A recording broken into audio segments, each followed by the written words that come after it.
All right, we're now joined by KILLSET. Please introduce yourself. I'm Dave. I play guitar. What's up, Luca? Vocals. Mark, play bass. James, Jazz Dillon, play drums, percussion.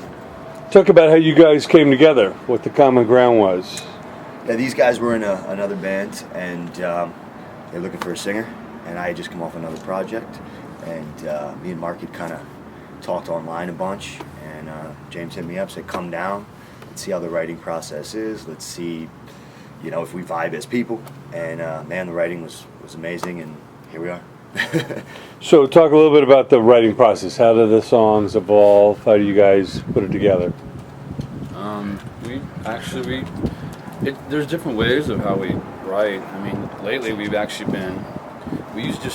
live up north, so usually our weekends are our rehearsal time, and usually we go down to Dave's house and write, put samples together, things like that, and then usually we reserve the Sundays for like rehearsal. But lately we've been doing it 2 days at the studio, spending about at least 10 to 12 hours of rehearsal time, and we all write together. We throw things in, riffs come up, and we all just kind of do a lot. So usually we'll start with a riff. Yeah. Either Mark will bring in a riff, or I'll come up with a riff. James will, get some beats going. And then Chris will start working on melodies right away. But it's usually when we've got the whole song completed musically, he'll sit down and then go through the lyrics. He'll sit on his computer and really hash it out. And then just when he gets something that I think, oh, this is great, then the next rehearsal, oh, I changed all that. Pisses me off. we all kind of do it. Like It's evolution. Luca will throw lyrics, some melodies. But yeah, we all change. Sometimes yeah. I change melodies. Sometimes Mark's giving melodies. We all do things. If Chris likes a beat, I'm doing. I like that fill, or I like that beat, or if something Dave's doing, me and Mark always jump on him to want to hear squeals. It's constant. We're a team. It's 110% team-wise as far as just putting everything together. And as far as like the backgrounds go, what were each of your individual like heavy influences? Who were like your all-time favorite? I grew up listening to classic rock, Kiss, Alice Cooper, that kind of stuff. Then I got in the 90s, I got into Rage Against the Machine a lot. I really like Muse a lot. I like their melodies. So it's just all over the map for me.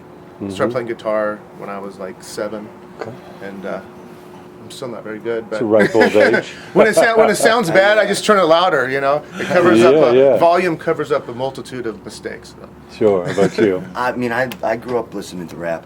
Tupac, Biggie, Bone Thugs, Wu-Tang, DMX. Transition in metal. I love a band called Nonpoint. I love Seven Dust. He does too. I love Linkin Park. I mean, but I'm a rap guy. That's cool. But he can sing too. That's what's good about it. It's not just I'm not an actual rapper. I just Well, love it, but I always say there's only two kinds of music: music that moves you, and music that doesn't. So fuck the categories. It doesn't matter. The biggest influences, well, I mean, starting off, it was basically I actually have a lot of country roots, that I like listening to. But as far as the metal, that category, I mean, like Chris was saying, Seven Dust is a big influence of mine. Grew up in the hair metal scene as far as watching, Motley Crue. As you can see, it took its toll on him. Yeah. Throw the wig on and you're all set. Hey, man, they just, it's got wavier and wavier, and then they looked at each other, waved goodbye, So. Yeah, But yeah, I mean, general, just a lot of different influences, and that's when I met Dave and everything. We started writing. I mean, everybody's different influences just kind of like gelled together, and so it's hard to pinpoint just like one. Oh, sure. One. It's just interesting to see what the different ingredients are. How about yourself? Like Chris, I like a lot of gangster, a lot of hip hop stuff. I like trip hop. I like a lot of electronica, techno. As far as like new bands, I like a lot of the new stuff. Korn, Deftones, Sugar bands, like a lot of the newer, heavier stuff. I was, a big part of the underground scene. Yeah. In Hollywood. So, like a lot of my earlier influences are like Jane's Addiction and Alice in Chains, like the grunge scene, and just a lot of different stuff like that. I'm more of a influential guy as far as like just players, like as far as musicians, drummers, and things like that. I like a lot of music. My catalog's huge. We definitely in the right place, Southern California. Talk about the latest record. You know how you guys put it all together. I know you have a producer of note working with you. Talk Eddie about Wohl, that. great producer.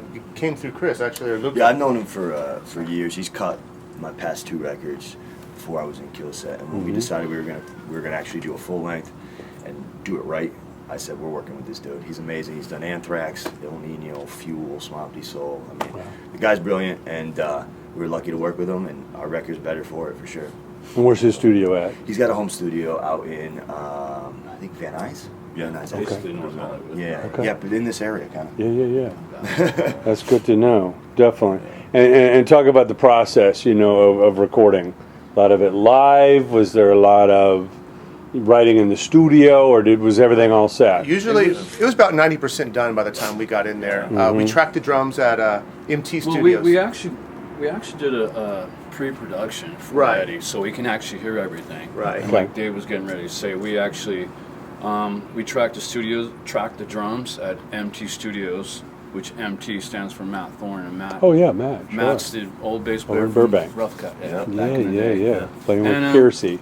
Well, me and Mark had done some stuff in a previous band. We had recorded a demo back in like 2004, 2005 with an old band of ours, and that's how I met Matt back then, and does a great job. But Yeah. he tracked the drums because I really like his studio and I liked the way things sounded. And then from there we laid everything on Pro Tools, and then we moved everything to Eddie's. Eddie's studio. And then Eddie, Mitch, a guitar player from Filter, he tracked the guitars and done a lot of comps for the album, so that was cool. Really cool working with him and Eddie, and just the whole process was really cool. Yeah. With screaming kids around, but it was cool. Yeah, they call it what does he call it? Babyland Studio. Yeah. So talk about some of the individual songs. You know what they're about. Which ones you're most proud of. I think if you ask anybody in this band, Everybody, yeah. they all have picked 3 favorites, and they're all different. You know, are different. Mine is "Forget You." I think it's the 2nd or 3rd cut. It's one of my favorites on the album. Yeah, Forget You's a cool track. I really like Bloody Now and Lay Me Down. Those are, for me, I think, some of the cooler tracks. And Cold Victim, we have just released a music video for Cold Victim. Cool.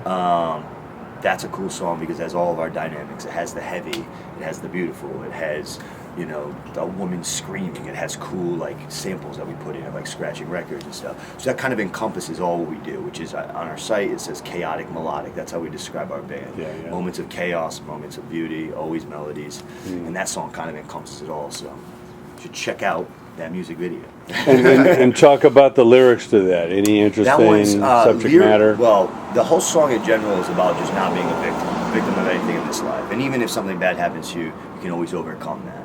So originally the song was called "Come Get Some," and it was going to be like toward the terrorists because the Boston bombings had just happened. It was going to be like, "Come get some," you know, punks, whatever, you know. And one day James came in and was like, "What are you saying there?" I said, "Come get some." He said, "I hear Cold Victim." And so it flipped the script where instead of being like, "Come get some," it was like a tough thing. It ended up being like a personal thing of, I'm not going to be a victim. I'm not going to allow myself to be victimized. So it was cool. And that was an example of James hearing something and throwing it my direction and allowing me to run with it. And on top of him, on that, he had asked me why I thought of Cold Victim, and I was affected by the Boston bombing. So he took it lyrically and ran with it in that direction. So that was pretty cool. Amazing. Well, I thought it was about a victim who was cold. I was completely wrong. Yeah, we don't usually Got fill trapped. him in already. Got trapped into a meat locker freezer and couldn't get out of the locker. He just plays bass. He's just a bass We player. don't tell him what's actually. We don't even happening. give him a mic on I'm not stage. sure he knows. I'm not sure he knows how to read, so we don't give him a lyric list. Amazing. Now talk about the live show. For those that haven't seen the live show, Oh, yeah. what do you bring? It's chaos. I personally attempt to destroy the stage. I want it to collapse. That's it. That's my goal. If you come off that stage, we come off, I come off, they come off. It's basically like you're out of breath, you're completely covered in sweat, you're about to throw up and pass out. If you don't do that, you didn't give the fans the show. You Yeah. didn't do your job. You know, we Right. Ain't no rehearsal. you know, we've created our value in our live show. That's what it is. People know KILLSET, and they know we're going to kill the set. It's very We're very probably simple. Most proud of our live show. That's Yeah. for sure. Just Yeah. because of It's what we the do. constant stuff that's doing on stage. Because there's a lot going on. And also, what you hear on the record is what you're going to see live. Okay. You know, You will see that. it's not, All it's not, you know, elements. those bands, they sound great on record, and you see them live, and you're like, what the heck is that? I don't even Yeah. recognize the song anymore. You won't get that with us. Okay. All the elements are there. All the samples, everything that's on that record is You hear in the it. show. We run it through systems and stuff like that. So Yeah. what you hear on the record, the cellos, the violins, piano, the hip hop elements, the things that are running throughout the song, you hear that live. All the guitar, bass, drums, all the vocals, that's not pre-recorded. Yeah, we the do main- all the that. main Of course. instruments are But, like, played you know, we're not just gonna- You have some added flavors. We're not to going to it. bring a couple cellists on stage. There's just not course. enough room. Yeah. We run And samples. we're too vain to have other people on stage anyway, Right. so. But you in the future you want to add some elements, maybe some video screens and Oh, sure. really Awesome. enhance all the Definitely. chaos that's going on. We had a lot of things we've talked about that we want to do. Yeah. We're in that process right now. We're actually taking a little time off from actual playing shows. We're writing right writing now. a new record. We're about halfway through it, if not more. We're really focused on our PR campaign that we're pushing our single, we're pushing our new music video, and we're also stepping back, and it's allowing us to get some cool stuff for on stage for the visual element. I mean, we just got these boxes that they're triggered, so you step on them, they light up from underneath through you, Yeah. and we really want to get some scrims and just really cool stuff for on stage to really, because we feel like we've stripped it down and just kick ass stripped down. So now let's add those extra elements to really kind of bring it to the next level. That's amazing stuff. So, as far as a wish list, what bands out there would you love to share the stage with? So different for everybody. So I know it, dude. 7S. Rage Against the Machine, if they would still play. I just spoke to Tim. They rehearse in North Hollywood. Hopefully it'll. He's got his new thing right now. Yeah. So Yeah, He's but fucking Whack Rat. they're actually Rage is Yeah, actually. our- Listen, the drummer has a restaurant, I guess. I'm curious. He has Okay. He's got a lot of money, so it's like Okay, great. So we know you guys are about to bring it live. Yeah. Recording new music. All these elements. Tell us about making it a video. Yeah, the making of the video was awesome. We grabbed a director by the name of Kerry Porter. Yeah. He came in. We had a vision, and he kind of took it to the next level. I don't know what else to say. Also, It came out great.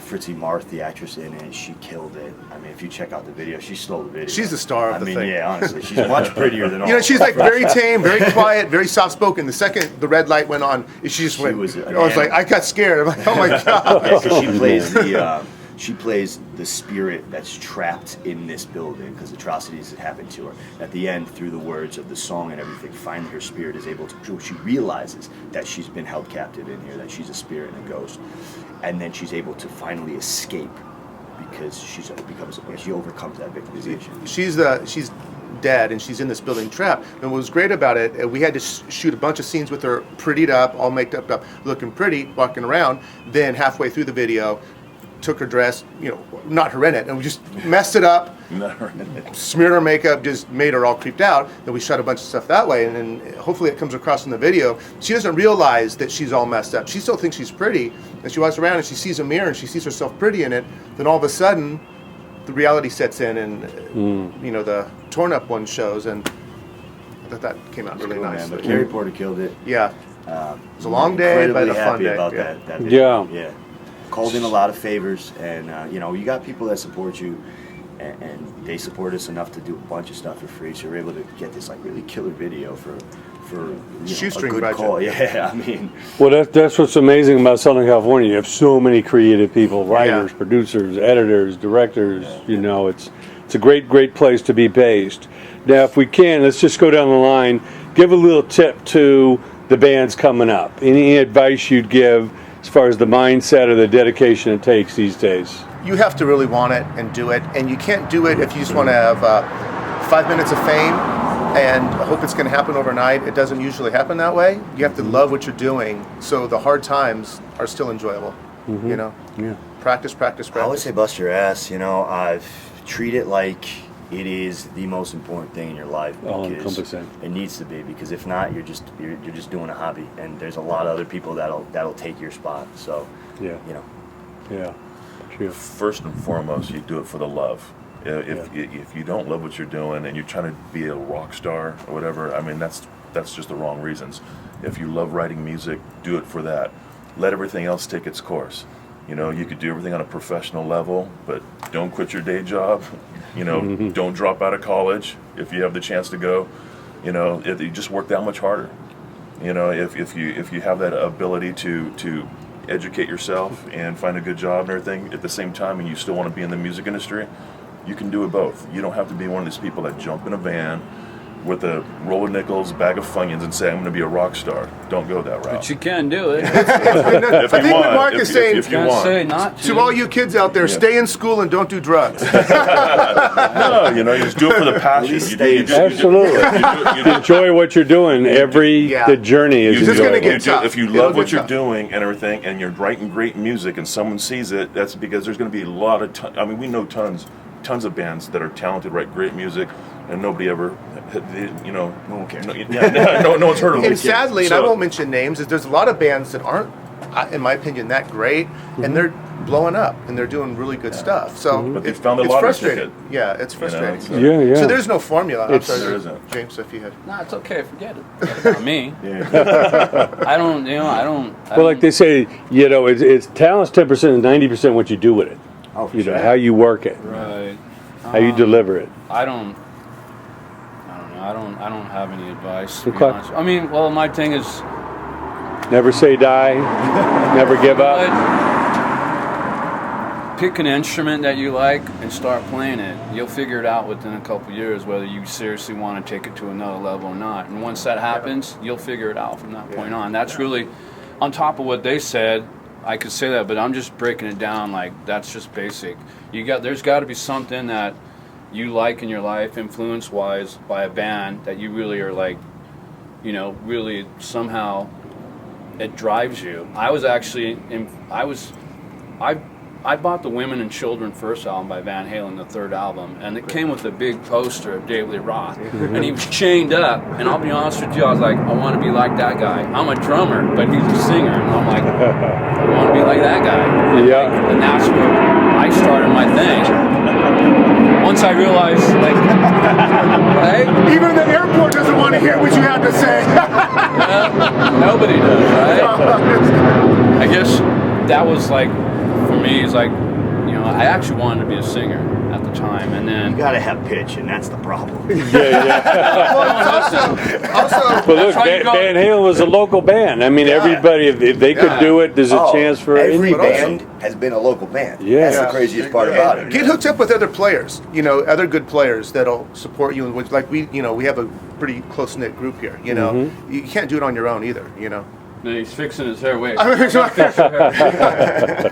we go.